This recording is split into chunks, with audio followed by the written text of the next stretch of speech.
You're all about to have a real bad day.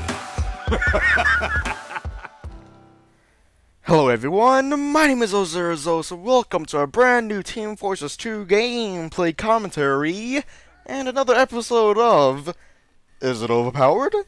Is it underpowered? Or is it, just meh? Well, today, we're gonna find out! Okay, cool! So today's weapon is going to be the Brass Beast, the primary minigun for the heavy. Now, before the gunmetal update, I actually would have put this weapon in the underpowered category, in all honesty. But now, ever since the gunmetal update, this weapon is actually really good. You probably noticed because you see heavies using this thing left and right now. Like before the gunmetal update, you would really never see this thing being used other than, like the occasional free play heavy with the gibbous that just using it because it looks cool. But now it's actually usable, and not only does it look good, it actually plays good. Anyway, yeah, so the Brass Beast, like I said, it's a primary weapon for the heavy, and it does bonus damage. It does like 20% more damage than the default minigun. But the downside is you move, you basically don't move whenever you have it turned up and you're aiming it. I don't know what it, you never spin up rather. You barely move. You move very, very, very slow. It's probably the slowest speed you can possibly be in the entire game. And also, it also spins up slower, so you have to wait longer until your gun is actually ready to be able to be shot. But that's the stats before the gunmetal update. After the gunmetal update, they buffed it to make it where you take 20% less damage from all sources whenever your gun is spun up.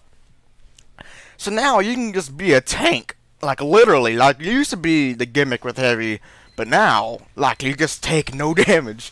And now this is the biggest thing. I don't think most people have caught on with this, but if you realize with sniper and there's a fully overhealed heavy, and just get your sniper scope charged up all the way, and you get a headshot in the heavy, it'll do a solid 450 damage, and you insta kill the heavy, no matter how many health he has, as long as he isn't ubered.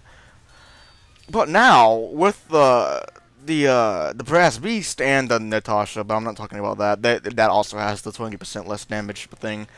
But now, if a heavy is using the Brass Beast and he's spun up, and you get a fully charged sniper shot, it won't instantly kill him, unless you're using the Machina, which a lot of people use the Machina, because the Machina gets some percent of a damage bonus whenever your rifle's fully charged. So the Machina will still kill the heavy in one shot, but any other sniper rifle in the game, you will no longer be able to just insta-kill a heavy that's spun up, if he's using the Brass Beast or the Natasha. With the default minigun, it's still the same thing. So that's actually a pretty big deal. Heavies have never been able to do that before. Usually, if you're a heavy and you see a sniper, you're screwed.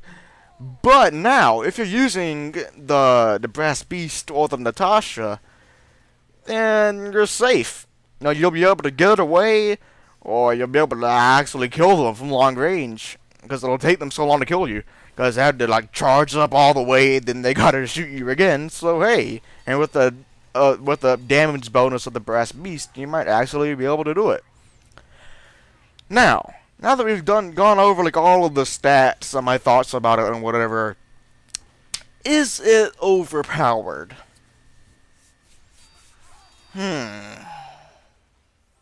No, I don't think it's overpowered, because it's just the downgrades to the weapon are just so big and so annoying. It's just, it's just,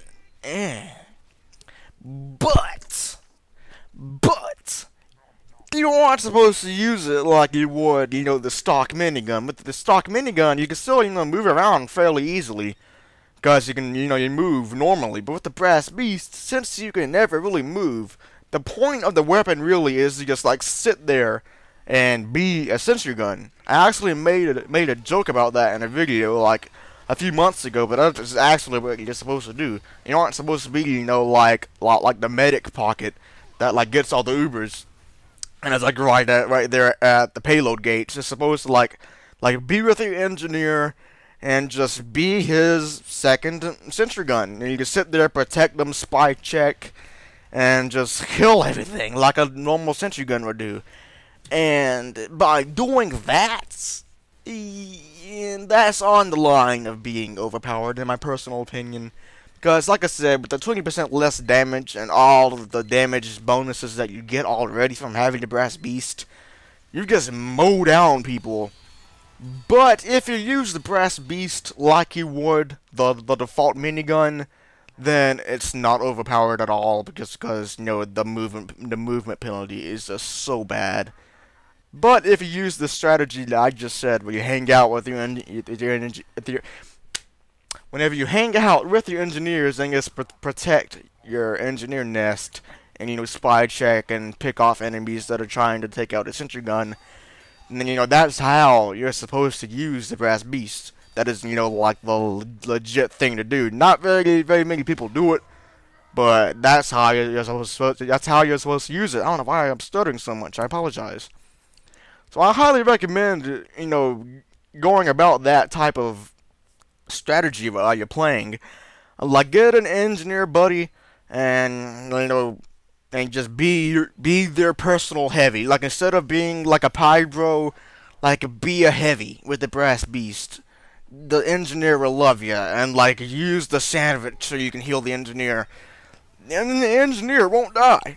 Just do it, you know. So that is it for this episode. If you have any suggestions at all, leave them in the comments section below, and I will see you all next time. Goodbye, and have a great day. On the way down screaming, before we have a son, then we'll be alright. It's not much, but it's better than nothing.